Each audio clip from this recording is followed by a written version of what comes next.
ऐसे ऐसे नोच के मारू तुम्हें एकदम। Good morning Prash family, welcome to another vlog. Today is Friday और आज हम कर रहे हैं अभी नाश्ते की तैयारी। ये देखिए, इसको आपने कभी देखा ऐसे?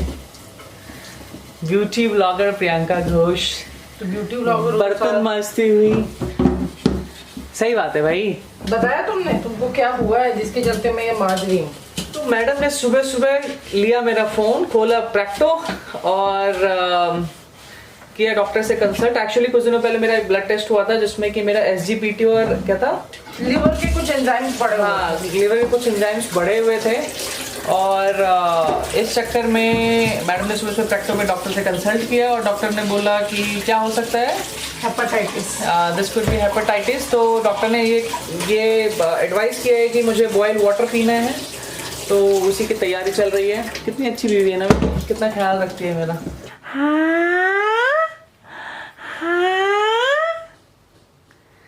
क्या हो रहा है? खेलू खेलू हो रहा है। धीरे धीरे स्मार्ट होती जा रही है। तो आइए मिलवाते हैं हम आपको छोटू से। जब से सर्दियां आई है ना भाई पायल, जब से सर्दियां आई है ना तब से इसका 3 ही काम है, खाना खाना, पॉटी जाना और सोते रहना। छोटू का बिस्तर से तो कभी उठता ही नहीं है भाई हमारा। ये देखो अभी भी सो के उठा है। ऐ छोटो, चलो चलो टॉय लेके जाओ। क्या करेंगे? हवन करेंगे, हवन करेंगे, हवन करेंगे। इतने इतने टेंस मूड में क्यों हो तुम? मन कर रहा है ना तुम्हें मैं पकड़ के लिटरली ना पीटू, धर के पीटने वाला जो होता है ना चीज, वो चीज लिटरली क्यों मेरा पीटोगे मन तुम कर रहा मेरे है को? तुम्हें पीटने का। तुम्हारा टेस्ट 19 नवंबर को हुआ था, वो भी मेरा तुम्हारे पीछे एकदम लगने के बाद। उसके बाद तुम, जिस दिन मैं नेल्स कराने के लिए गई थी, मैंने तुम्हें क्या बोला था गाड़ी में, बेबी प्लीज तुम्हें मेरी कसम अभी बैठे बैठे एक बार एक गैस्ट्रो के डॉक्टर से बात कर लेना प्रैक्टो पे। तुमने क्या किया? घंटा टेस्ट कराना हो चाहे दवा, मतलब ध्यान रखना हो चीजों का, तुम क्या करोगे? कुछ नहीं करोगे। लिटरली मेरा मन करता तुम्हारा बाल पकड़ के मैं ऐसे ऐसे नोच के मारू तुम्हें एकदम। ये चुप चुप के चिकन राइस चटका रहा है जो हम डॉगूस बेबी को खाना देते हैं ना, वो खाना मैंने बालकनी में रखा हुआ है। इसको बालकनी में बंद दिया और ये फटाफट अपना काम कर रहा है भाई, चटकाया जा रहा है चिकन राइस। मत परेशान हो बेबी, नहीं सब टेस्ट करा लूंगा। 5 पैसा का भरोसा नहीं, तुम भरोसे के लायक कोई नहीं। सब टेस्ट में करा लूंगा मैं, अच्छे से रूटीन फॉलो अप करूंगा, ठीक है? मैं गर्म पानी पीऊंगा, मैं ऐसा खाना खाऊंगा जो लीवर के लिए हार्ड नहीं होगा, ठीक है? तंग आ चुकी हूँ मैं तुम्हारे नेग्लिजेंस से ना, तंग आ चुकी हूँ लिटरली। तुम रो रही हो? गुस्सा मत दिलाओ मुझे। अरे मैं कर लूंगा, मैं सब अच्छे से कर लूंगा, चिंता मत करो। तुम आराम से रिलैक्स होकर जाओ। तुमको आज तुम्हारा डेंगू अक्टूबर में ठीक हुआ है, तुमने क्यों नहीं अभी तक टेस्ट करवाया था? क्यों मेरे को हर चीज के लिए तुम्हारा पीछे लगना पड़ेगा? मेरी जिंदगी में खुद कम बीमारियां हैं क्या?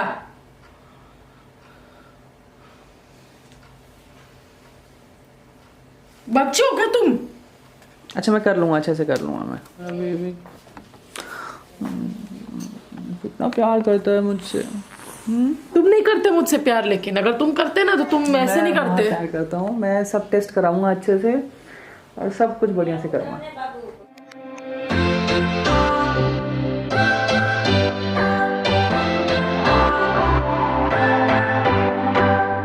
What's your story?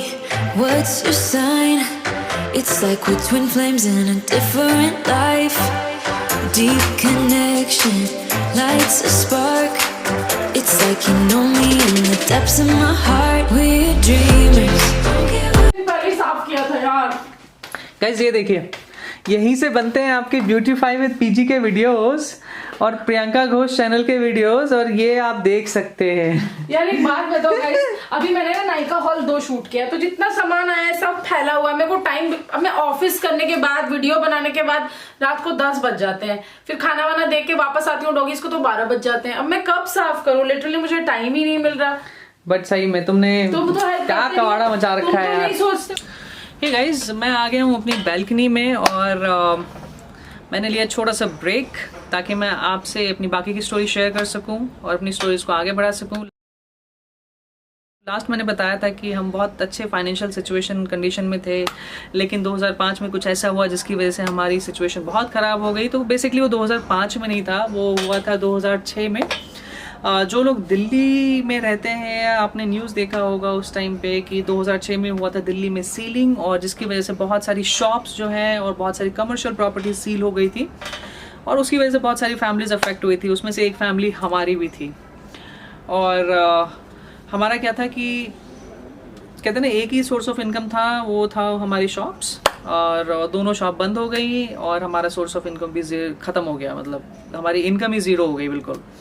जो प्राइवेट फाइनेंस का काम था वो भी ऑलमोस्ट ख़त्म सा हो गया, क्योंकि लोग जो है पैसे ले लेके भागने लगे थे। तो हमारी फाइनेंशियल सिचुएशन बहुत ही ख़राब हो गई। इतनी ख़राब हो गई कि हमारे पास हमारे स्कूल फीस भरने के पैसे नहीं हुआ करते थे। तो हमने फिर डिसाइड किया चलो पढ़ाई तो कहीं भी कर सकते हैं, चाहे वो प्राइवेट स्कूल हो या गवर्नमेंट स्कूल हो। तो हमने फिर गवर्नमेंट स्कूल में अपना एडमिशन कराया। उसके बाद बहुत और भी दिक्कत बढ़ती गई टाइम के साथ, क्योंकि आपका इनकम ही ख़त्म हो गया, आपके पास पैसे नहीं हैं, तो सिचुएशन तो ख़राब होगी। तो फिर इवेंचुअली हमने डिसाइड किया कि मेरे डैड ने डिसाइड किया कि हम अपना मकान बेच देंगे।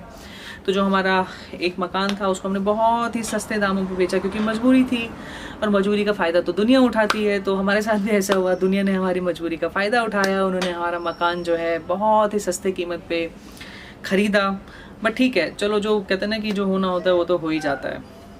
उस मकान के बिकने के बाद चलो कुछ टाइम के लिए हमारे पास थोड़े बहुत पैसे आए, और फिर लाइफ थोड़ी बहुत बेटर हुई। हमने एक 2 रूम सेट किराए पर लिया, और सब कुछ ठीक ठाक चल रहा था। लेकिन वो लिमिटेड पैसा कितना दिन चलेगा जब आपके पास कॉन्टीन्यूस सोर्स ऑफ इनकम है ही नहीं। तो एक टाइम ऐसा आया कि वो पैसे भी ख़त्म हो गए, और हमें फिर बाद में एक कमरे में मूव होना पड़ा। एक कमरे मतलब एक रूम में मैं, मेरे मॉम, मेरे डैड, मेरी ब्रदर, मेरा सिस्टर, सब हम एक कमरे में ही रहते थे। और उस कमरे का किराया होता था उस टाइम पे 300 रुपये। बहुत मुश्किल होती थी ऑफ कोर्स, लेकिन टाइम था, कुछ कर नहीं सकते थे, सिचुएशन बहुत ख़राब हो गई थी। तो फिर मुझे ना ये सब देख के रहा नहीं गया। मतलब मैंने कहा यार, मतलब स्टडीज़ तो कर ही रहा हूँ, लेकिन क्या फ़ायदा ऐसी स्टडीज़ का जब मैं अपनी फैमिली का ही सपोर्ट नहीं कर पा रहा हूँ इस मुश्किल टाइम में। तो मैंने कहा चलो ठीक है, कोशिश करेंगे, स्टडीज़ के साथ कुछ करेंगे, छोटा मोटा कुछ करेंगे, ताकि मैं अपनी फैमिली का फाइनेंशियल सपोर्ट थोड़ा सा दे सकूँ। तो मैंने डिसाइड किया कि मैं जो है दूध सप्लाई करूँगा। तो मैंने एक ऐसी जो एक दूध सप्लायर होता है, बड़ा वाला सप्लायर, तो दुकान थी उसकी वहाँ पे, वो अपार्टमेंट्स में दूध सप्लाई करते थे। उसके बहुत सारे उसने अपने वर्कर्स रखे हुए थे जो जाके दूध सप्लाई करते थे। तो मैंने उसके यहाँ काम पकड़ा। उसने मेरी सैलरी रखी 500 रुपये। मुझे 500 रुपये महीने के मिलते थे, और मुझे सुबह 3 बजे उठ के और दूध सप्लाई करने जाना होता था। 3 बजे उठता था, फिर वहाँ से दूध अपनी रेडी पे लोड करता था। मैं रेडी से दूध सप्लाई करता था। और मेरा मानना है कि कोई काम बड़ा छोटा नहीं होता है। उस टाइम पे उसी काम ने मुझे थोड़ा बहुत सहारा दिया। तो मैं रेडी पे मैं दूध लोड करता था, फिर मैं अपार्टमेंट्स में जा के दूध सप्लाई करता। बहुत मुश्किल होता था यार सुबह 3 बजे उठना, लेकिन एक जुनून था कि कुछ करना है फैमिली के लिए। तो सब आसान हो जाता था ये सोच के कि यार फैमिली दिक्कत में है तो करना है। फिर 9 बजे तक मैं दूध सप्लाई करके आता था। फिर उसके बाद मुझे 12 बजे स्कूल जाना होता था, और ऐसे ही ये कुछ दिन ऐसा ही साइकिल चला। लेकिन मुझे लगा कि यार ये 500 रुपये सफिशेंट नहीं है। मुझे उस बेसिकली दूध सप्लाई करने के 500 रुपये मिलते थे, जो कि मुझे लगा कि सफिशेंट नहीं है। मैंने कहा कुछ और करना चाहिए। तो मैंने सोचा कि शाम के टाइम मेरा खाली होता है तो उस टाइम पे कुछ करूँगा। और मैंने फिर डिसाइड किया कि मैं क्वालिटी वॉल्स की रेडी लगाऊंगा आइसक्रीम के। तो फिर मैंने क्वालिटी एक वहाँ पे ठेकेदार हुआ करता था, उससे मैंने बात करी, उससे मैंने रिक्वेस्ट किया कि भाई थोड़ा सा सामान मुझे उधार दे दो, मेरे पास पैसे नहीं है अभी आपको देने के लिए, बट मैं धीरे धीरे आपको चुका दूंगा। तो उसने मेरे को उधार दिया, उसने मेरे को रेडी दी, क्वालिटी वॉल्स की जो आइसक्रीम वाली रेडी होती है। और फिर मेरा जो रूटीन बना वो ऐसा बना कि मैं 3 बजे दूध सप्लाई करने जाता था, 9 बजे वहाँ से सप्लाई करके आता था, और फिर 2-3 घंटे सो के फिर मैं 12 बजे स्कूल जाता था। स्कूल से 5-6 बजे निकलते ही मैं फटाफट घर नहीं आता था। फिर वहाँ से मैं रेडी उठाता था आइसक्रीम की, और 12 बजे रात तक मैं आइसक्रीम की रेडी लगा के और फिर मैं घर आता था। फिर मैं 1-2 घंटा सोता था और फिर दूध सप्लाई करने के लिए जाता था। तो बहुत हेक्टिक स्केड्यूल हो गया था। और बड़ा मुश्किल हो गया था मैनेज करना। मैं आपको आगे बताऊंगा कि मैंने मेरी फर्स्ट जो है ऑफिस वाली जॉब मेरी कैसी रही, क्या हुआ उसमें, कैसे मेरे को जॉब मिली।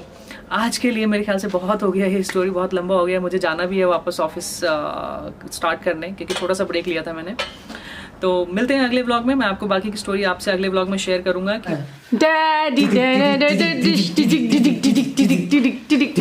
आज पार्क में घूमने जा रही है।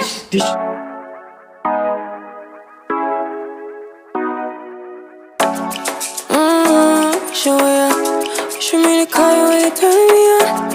The way you tell me you want me down. Done it, I done this before you fall. I won't catch you, don't know I'm stalling. 'Cause you love to have them all crying. Gonna be sweet. तो मेरे साथ है प्रियंका घोष और हम आए हैं, Priyanka Ghosh PG है ना, हम आए हैं पार्क में आशवी को लेके। बड़ा मज़ा आ रहा है, पूरा दिन काम करने के बाद ऐसी रिफ़्रेशमेंट मिल जाए तो मतलब सही बताऊँ तो बहुत अच्छा लगता है। सही बताऊँ तो हमने ना घर ही यहाँ लिया था इसी वजह से कि पार्क बहुत अच्छा है, बट हमें कभी वो मौका ही नहीं मिला। मौका क्या मिला, हम कभी आए ही नहीं यहाँ पे। बट अब इसकी वजह से हम एक्सप्लोर करेंगे, अब इसकी वजह से हम एक्सप्लोर करेंगे अच्छे से। और आज का व्लॉग इसी के साथ यहीं पे एंड करते हैं। लाइक शेयर एंड सब्सक्राइब जरूर करना हमारे चैनल को, और हमारे न्यू चैनल को, हमारे ब्यूटीफाई विद पीजी जो नया चैनल मैंने स्टार्ट किया, उसका लिंक डिस्क्रिप्शन बॉक्स में होगा और कमेंट सेक्शन में होगा, उसका भी सब्सक्राइब करना for daily dose of shorts for beauty और हैक्स वगैरह सब कुछ मैंने खुद को एडवर्टाइज कर लिया बाय द वे। और प्रियंका घोष चैनल को तो आप लोग सब्सक्राइब करोगे ही। सब मिलते हैं नेक्स्ट व्लॉग में। कल का व्लॉग थोड़ा सरप्राइजिंग होगा, तो stay tuned for that. See you in the next vlog. Till then take care, bye bye. All आडियोस अमीगो।